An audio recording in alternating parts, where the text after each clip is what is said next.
specifics in a moment, but just first broadly, what do you make of this evidence revealed today in this joint ABC Fairfax investigation? The allegations are very serious and must be properly investigated. That sort of behaviour can only flourish in an environment which is infected by a culture of intimidation and thuggery. These are the concerns that master builders and the building industry has been expressing to both sides of political parties, and have called for the reintroduction of the Australian Building and Construction Commission for these very reasons. So you've been aware for some time of corruption in the construction industry? Look, the incidents of corruption and criminality were identified in the Coal Royal Commission, so that's on the record. So that, you know, these are behaviours that were proven by a Royal Commission, and sadly, with the reduction in the powers of the ABCC, these sorts of behaviours are reported as becoming extremely common. We'll get to the ABCC in a moment, but firstly to the allegations. It doesn't only involve allegations against the unions, but also companies were paying bribes to unions so they could operate on sites. Are you aware of situations where companies have been paying bribes to unions so they can actually operate on the site? Look, these stories have been around for a long time. Those stories were identified in the Coal Royal Commission, and the Coal Royal Commission has identified very much what's happening today, a culture of intimidation and thuggery, where these sorts of behaviours can flourish. The Coal Royal Commission identified that, unfortunately, builders take a commercial decision in terms of acceding to the sort of demands that are renewed in the fresh allegations by the ABCC and Fairfax. So these things are not new to the industry.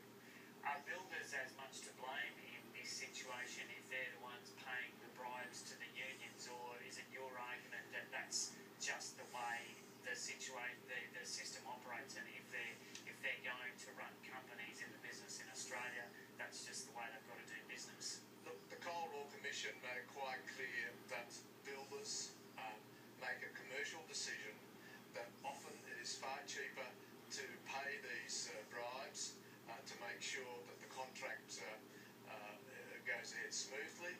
The sad fact about this is it's in fact the community that pays for this in terms of higher costs for schools and hospitals. So it's also the economy that suffers, and of course in the end the confidence in the industry also suffers, which leads less investment in the construction industry. If the companies are paying the bribes, are they as much to blame as the union officials who are allegedly demanding the bribes? Look, I think people need to understand the circumstances under which companies are being placed. There's extreme undue pressure being placed upon them. The threats of stoppages, the threats of concrete walls are being stopped, all sorts of other threats that do occur are unfortunate, and I think it's difficult to make those sorts of judgments.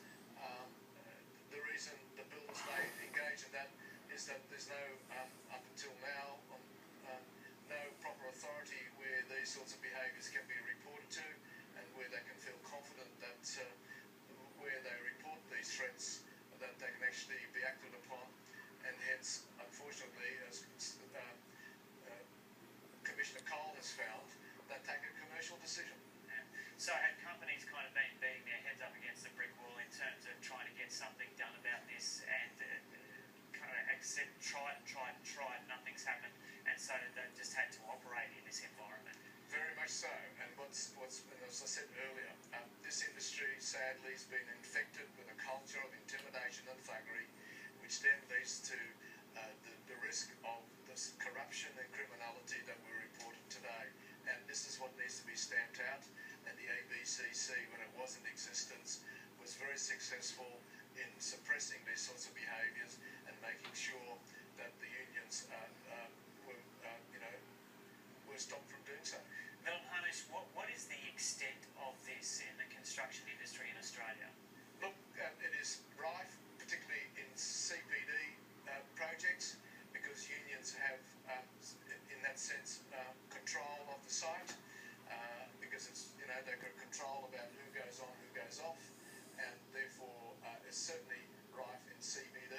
but certainly you're having incidences where, for instance, in regional towns like Bendigo and Geelong and elsewhere, that these sorts of behaviours are also very much evident. And I think if you look at the offences that have been incurred, and if you also look, for instance, in terms of what's happening on the Gold Coast, it is getting outside the CBDs, and for those reasons, it's a grave concern not only to master builders but for the construction industry overall.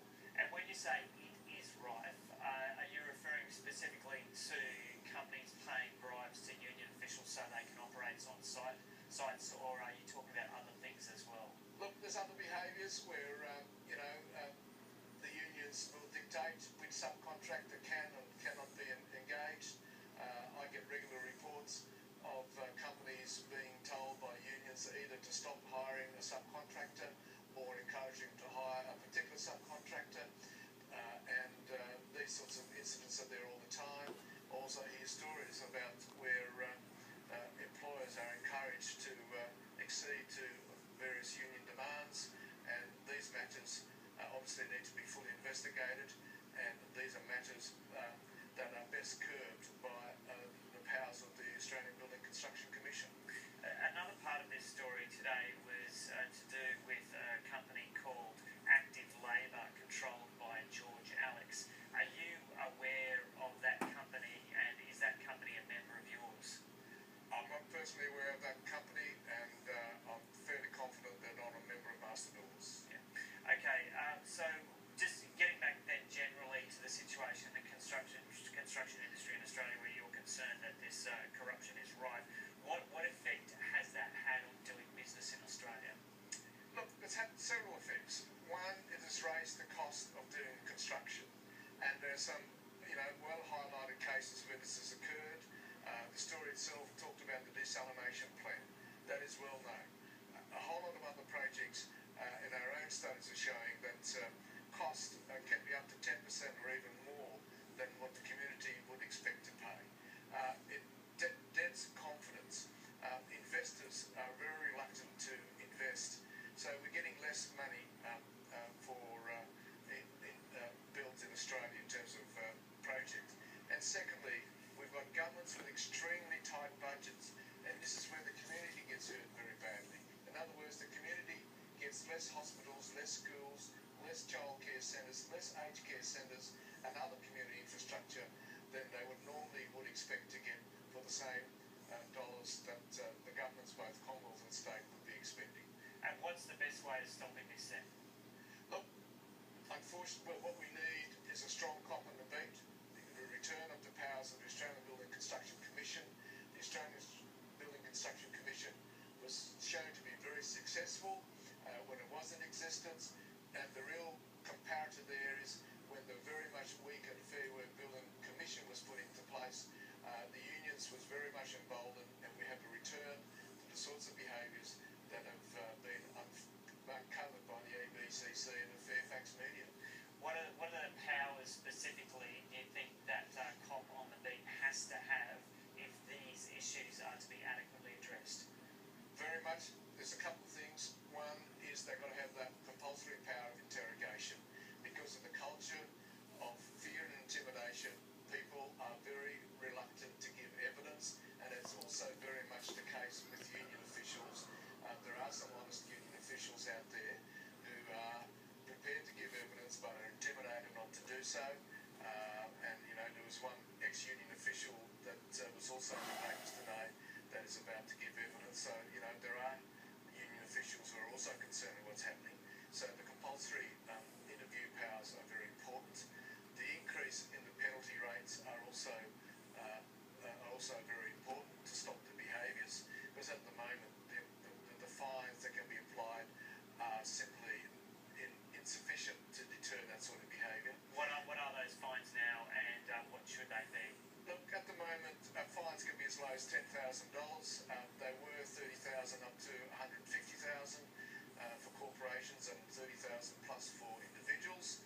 They proved to be very effective, and certainly I'm well and truly aware that the CFMEU was very concerned at the fines they were paying when the ABCC was in place. So the fines do have an effect on union behaviour.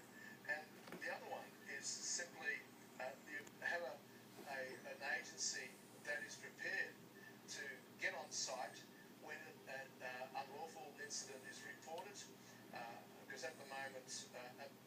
previously, before under a Labor government, we had an agency that simply sat on its hands.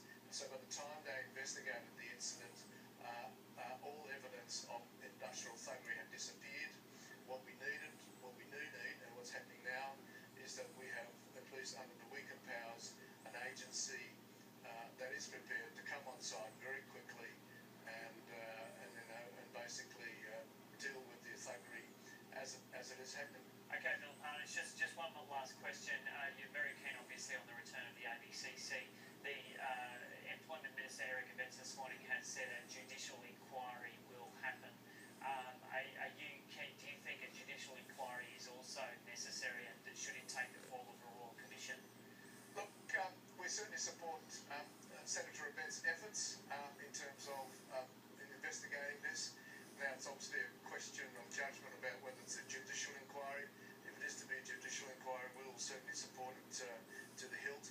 And obviously, if the government decides that another Royal Commission is warranted, then we would support that as well. Are you concerned, though, that if that happens, then companies, some of your members, might actually be implicated because they have paid, even though you might say it was the environment they were working in, they just had to do it to get access to any jobs, that some of your members could be implicated if there was to be a judicial inquiry? Master Builder's policy is clear. It's on the public record. It's been on the public record for a long time.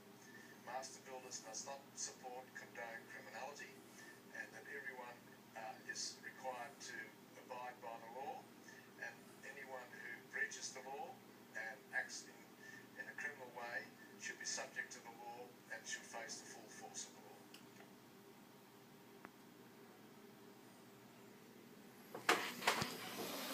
Okay.